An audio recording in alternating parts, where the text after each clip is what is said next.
everyone. This is Dr. David Lee, physical therapist at Physical Therapy and Balance Center, Germantown. I hope you're doing well. As you know, we are in the office. We are on a reduced schedule. And I've been thinking a lot about many of you, our patients who have chronic pain. And I wanted to talk to you and talk through why you may be having a little bit more experience with pain right now, considering we're under the COVID-19 pandemic. So I wanted to talk to you a little bit about the neuroscience of pain and why this is all contributing to your increase in pain experience. Let's start off with a little story or analogy. Imagine you're at the beach and you're on vacation and you happen to stub your toe. You may feel some discomfort on the toe, but you would imagine the pain will be minimal because the environment that you're on vacation and you're enjoying yourself. Now take that same force that you applied to the toe when you stubbed it and put it into a context of right now. There's a lot of stress and anxiety and fears going on. So that stubbed toe experience will be a little bit more painful in this context than maybe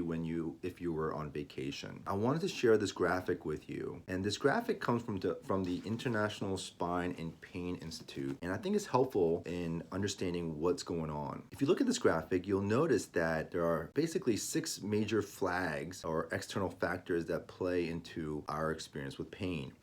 Number 1, you can see on the top there, fear and anxiety. I think it's safe to say many of us are experiencing that anxiety and fear going on around us. Some of us may be having concerns or stress around job issues. Many of us are working from home. Many of us are unable to go into the office. Maybe work is accumulating. Maybe work is on furlough. So there's a lot of job issues that we're experiencing. There may be also family concerns. You may have loved ones that are sick or impacted by the virus. Children are home, so we're all worried as parents about their education. And then on top of that, there's ongoing pain. You may have a lot of differing explanations for why you're in pain and failed treatments as well. So all of these flags that are in this graphic tell us that these things can contribute to our pain experience. So many of us are having more than usual back or neck pain because of what's going on with the pandemic. I just wanted to share that with you. The neuroscience of pain, if you can, understand that a little bit better, may help you understand why you're experiencing what you are. I also wanted to give you some tips on what you can do to help yourself. Number 1 is taking care of sleeping well. There's a lot of information on the internet surrounding sleep hygiene.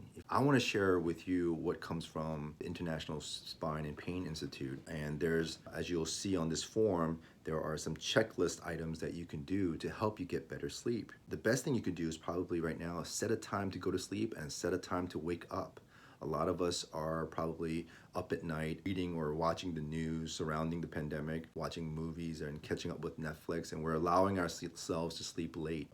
But if you look at this checklist, you'll see that there's a lot of things that we can do to help us have better sleep hygiene so we can sleep better. I hope you guys can try to implement a few of these items and see if that can help you. Number 2, if you're having pain more than usual or pain in general, you can get some exercise. We know that 15 to 20 minutes of cardiovascular exercise a day is helpful. Go for a walk, be a bike ride.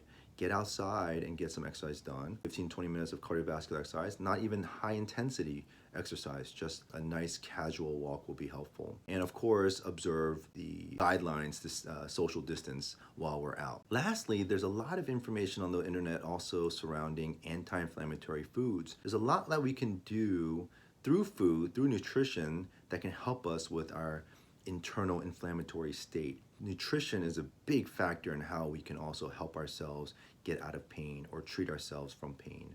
So sleep, exercise, nutrition, all 3 of these things can help us. I hope you guys find these resources helpful. I want to just invite you to contact me or any one of our physical therapists here in the office if you need anything at all. We are here for you.